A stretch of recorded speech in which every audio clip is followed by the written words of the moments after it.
Samedi 30 septembre, plus de 200 personnes étaient présentes pour visiter et découvrir les activités du laboratoire de recherche sur les fabrications de Rio Tinto.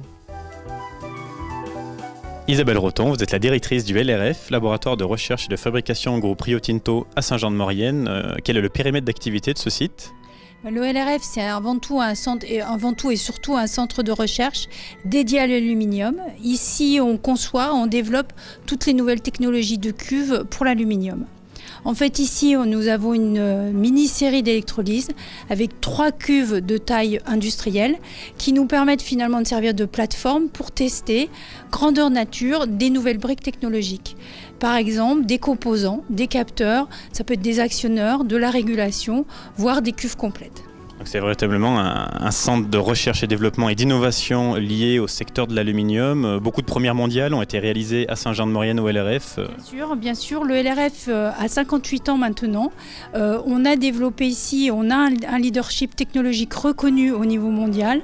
Nous avons créé des lignées successives de technologies de cuves. Nous avons actuellement dans le monde près de 20% d'usines qui ont la technologie de nos cuves développées au LRF, au niveau mondial. Pour la première fois depuis l'an 2000, le LRF a ouvert ses portes, permettant ainsi aux familles des salariés, aux partenaires et aux élus de découvrir ses secrets. Philippe Jadot, vous êtes responsable des cuves prototypes au LRF. Vous organisez une journée porte ouverte au sein du site. Quels sont les objectifs de cet événement ? Alors c'est une journée pour les familles, c'est-à-dire qu'une des richesses, c'est les gens, 67 personnes au LRF, et ils sont très impliqués, très motivés comme vous avez pu le voir. Évidemment, c'est leur quotidien professionnel, mais c'est aussi leur quotidien dans la famille, et ça m'a semblé bien de montrer aux familles ce que vivent les époux, les épouses. L'aluminium est un matériau en vogue aujourd'hui à l'échelle mondiale.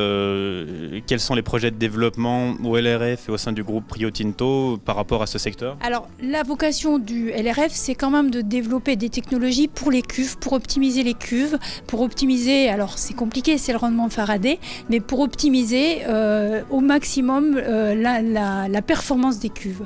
Donc, c'est avant tout l'objet du LRF.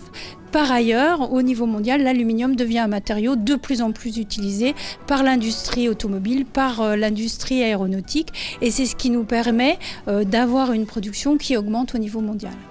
Aussi des avancées au niveau environnemental ? Au niveau environnemental, le LRF a développé, et ça fait partie aussi des fonctions du LRF, de développer des technologies avec une empreinte environnementale la plus faible possible. Par ailleurs, nous travaillons évidemment avec l'administration pour diminuer au maximum et gérer nos émanations. Et actuellement, on est fiers d'ailleurs cette année d'avoir obtenu l'ISO 50001 qui nous a permis de travailler sur notre diminution énergétique sur l'ensemble du site.